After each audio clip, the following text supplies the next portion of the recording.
It's gone final in West Palm Beach, Florida. The Kaiser Seahawks earn a 23-17 victory over the Southeastern Fire and become one of 7 teams today that had their tickets punched to the NAIA football playoffs. Good evening. A special edition of college football this week on this Saturday night, and I will tell you in upcoming programming notes, we're going to have shows all over the map for the next 2 weeks, so please stay posted on times and dates. But in the meantime, let's talk about teams who are in the field now, officially having their playoff tickets punched to the NAIA football playoffs for 2025. And by the way, if you're watching us live, please let us know from where you're watching tonight, and maybe one of your teams made it into the playoffs. 7 on the docket today, and we'll talk about some other teams that have just a little ways farther to go to get that automatic bid.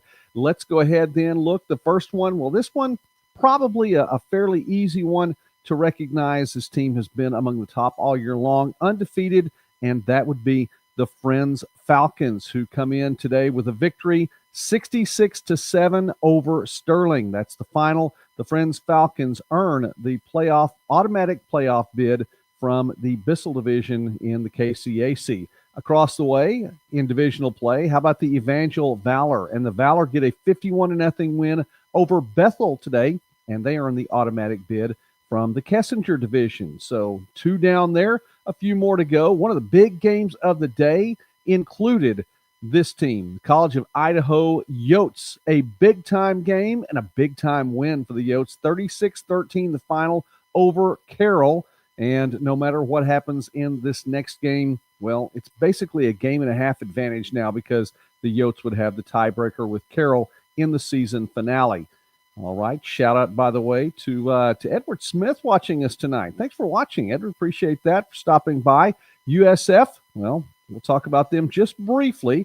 They didn't earn the automatic bid, but so you're saying there's a chance. Yeah, actually, I am saying there is a chance. We'll talk about that a little bit later on. Montana Tech, another team that earned a bid today into the NAIA Football Championship Series. Montana Tech with a big win.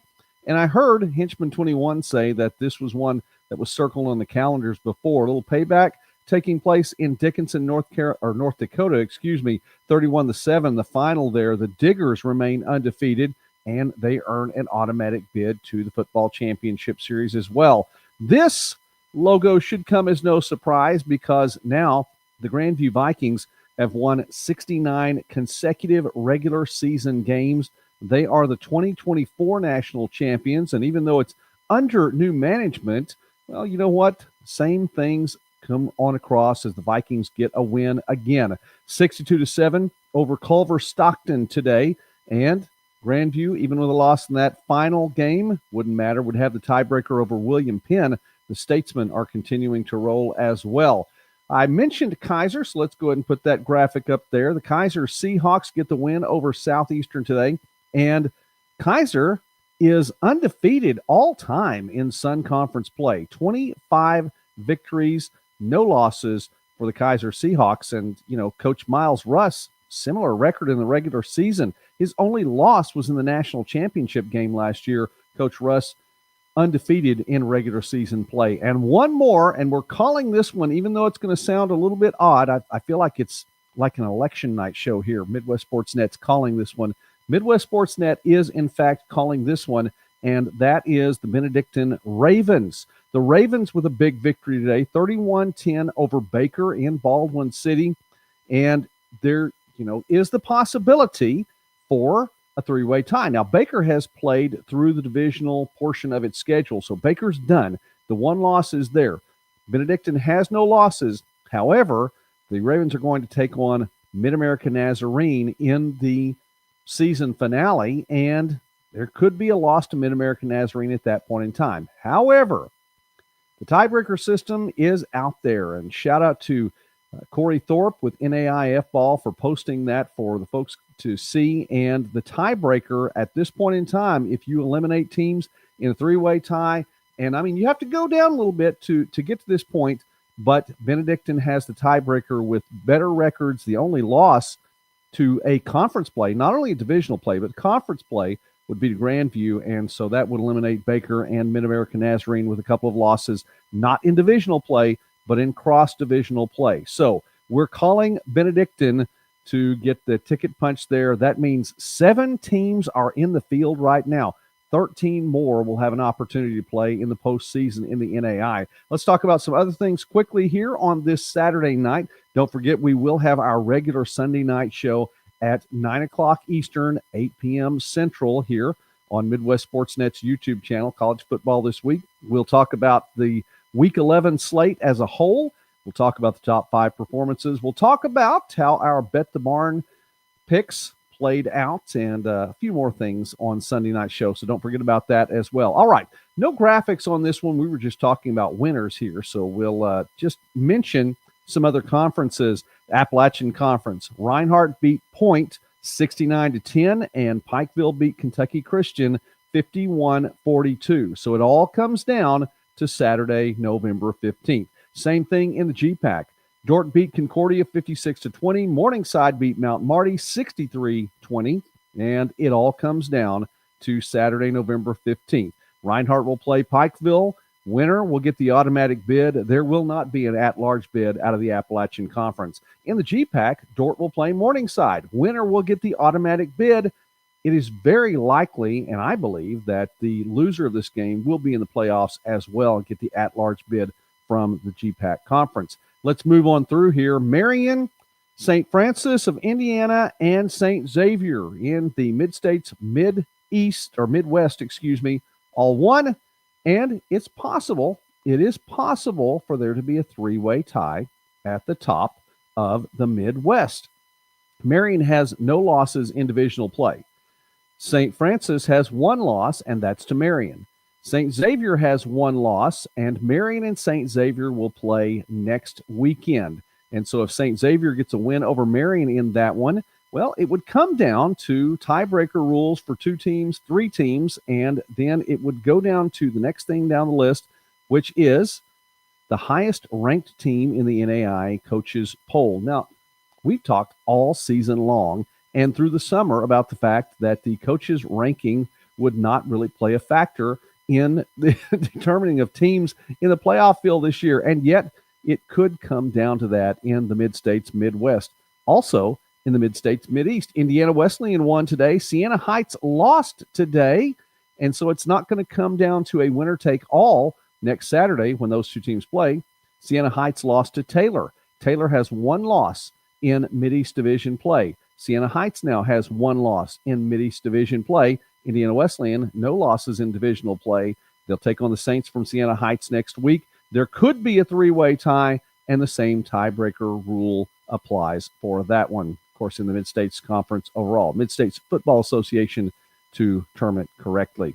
To the Mid-South, Campbellsville beat Bethel today. Bethel is pretty much eliminated from any kind of playoff spot, whether it be at-large or automatic qualifier. Lindsey Wilson beat Cumberland, and so it's going to come down to Campbellsville and Lindsey Wilson. Campbellsville with the win gets the automatic qualifying bid, no matter what Lindsey Wilson does. Lindsey Wilson needs to get a win and a Campbellsville loss to get the AQ bid. Lindsey Wilson, however, if the Blue Raiders don't get the AQ bid, it's very likely that they will be in with an at-large bid as well. Same things for Campbellsville there, but Campbellsville's magic number is 1. Lindsey Wilson's magic number next week is still 2. Both teams looking for a win in that one. And finally, the Sooner Athletic Conference, OUAZ defeated Texas Wesleyan 42-35. And wow, what a fourth quarter meltdown for the Rams. That was really something amazing to watch. OUAZ then has the lead in Sooner Athletic Conference play. But wait, there's more. It could come down to a 3-way tie once again. This happened a couple of years ago.